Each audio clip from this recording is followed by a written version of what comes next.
You know, for me, I don't think any vampire movie will ever top Francis Ford Coppola's version of Bram Stoker's Dracula. It's just not going to happen. That and Fright Night. Fright Night is just super underrated. Just putting that out there.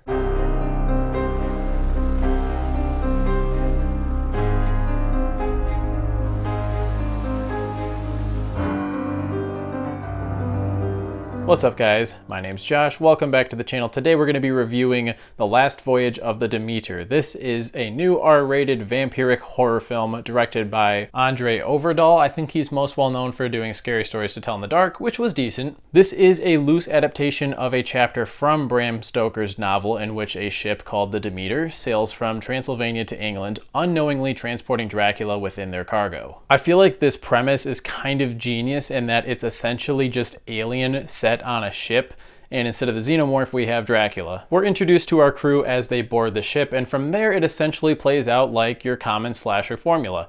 Characters get picked off one by one, and sooner or later they realize that they're up against a supernatural force and must come up with a way to not only save their lives, but also hopefully defeat this monstrous beast. Before we get to the human characters though, I want to talk about the Demeter for a minute, because this ship has a lot of personality to it. Each and every dark corner and crevice of this thing just instills this fear in you as characters are walking around that there could be something hiding in the dark. It's also just the right size that it's not too small where you would be wondering why characters can't hear each other screaming when they're being murdered, but also it's not too big to the point where you're like, okay, why are they on this massive ship if they're just transporting a couple of crates? One thing that really caught me off guard in this movie when it comes to the human characters is the surprising amount of depth that some of them are given. Corey Hawkins is great as our protagonist, Clemens, who is a doctor. He has a very scientific worldview. He's just one of those people who wants to be able to understand and explain everything through science. So it was interesting to see how he handled this situation when they come to the realization that what they're fighting isn't human and it's not really animal either. The Onion Knight himself, Liam Cunningham, is great as the ship's captain. And David Dastmalchian, another standout. This dude is just popping off lately. And he brings a lot of subtlety to his character that I really appreciated too, and it takes a talented actor to pull that off with that kind of nuance. And I'm not saying that the film is super deep or anything, it's just you can see that there are layers to the characters. They do have their own individual personalities and moral codes, and it was interesting to see that play out as the film progresses. There are a lot of red shirts too. I mean, that comes to be expected because after all, part of the reason we go to see this is to see Dracula rip some throats out, and he does indeed do so viciously. Speaking of Dracula here, I think for the most part they utilize him really well. He was brought to life with mostly practical effects, and it shows. I love that they went to the old-fashioned man in a suit approach. It's so much more frightening when you really know that what you're seeing is real and not just computer-generated images.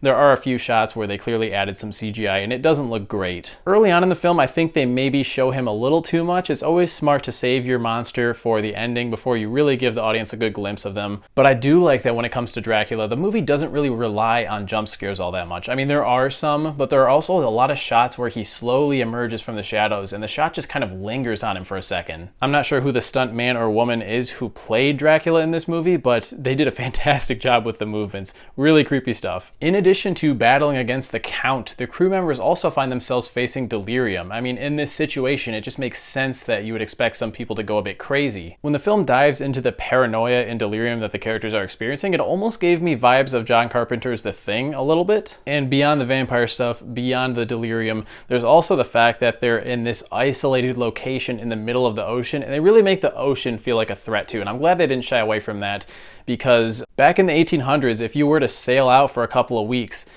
your life might be at risk just on the fact that you're on the ocean, and there are some raging storms in this, a lot of rainfall. I just really appreciate how they utilize the setting to its fullest potential. I do have some issues with it, obviously. The movie is far from perfect. Again, it is very simple in nature. It's basically a slasher at sea with Dracula instead of Michael Myers or Jason Voorhees. Not that that's necessarily a bad thing that it's simple and to the point, but it does kind of feel like the movie is restrained by that at times. And I hate to be redundant because I say this in so many of my reviews as a negative, but the movie does feel a little bit too long. This thing runs about 2 hours. I think this premise is perfect for like an hour and 40-minute movie. And I can admit that the middle chunk of the film does get a little bit repetitive because it becomes this cycle of red shirts going off on their own to do this or that, getting ambushed and dying, rinse and repeat. The first couple times I saw Dracula rip some random character whose name I don't know's throat out was really entertaining, entertaining, and then it started to get a little bit repetitive. I'm like, okay, let's get some progression in the story here. Let's have the characters learn something new or come up with a new plan, and it takes a while for them to really get into that mindset. And I know it's not fair to compare this to something like Carpenter's The Thing,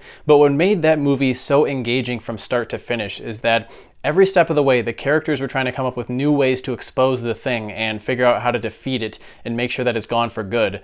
And in this movie, it does kind of feel like it moves in circles a little bit in the middle. Also, I will say the visuals were pretty solid, but a little bit dark and murky at times. In the third act, they used some fog, which I'm sure made it a little bit easier to do VFX and things like that. But it also means it's just kind of hard to see what's going on sometimes, which you never really want. And lastly, the ending is total sequel bait. There was a point where I was like, okay, if it fades to credits right now, that would be pretty much the perfect ending we could get from this.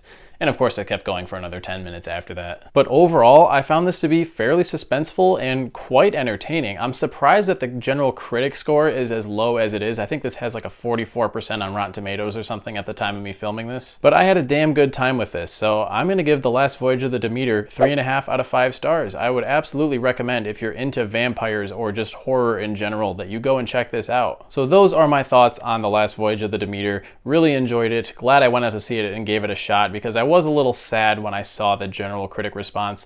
And I guess that maybe this is an example of, you know, don't always rely on that purely. Go and see a film and make your own opinion of it. If you've seen the film, be sure to let me know in the comments what you thought of it. And also, what's your favorite vampire movie? I'm curious to know what people have to say on that matter. Don't forget to hit that like button and subscribe if you want to see more content like this, and I'll catch you guys in the next one. Thanks for watching.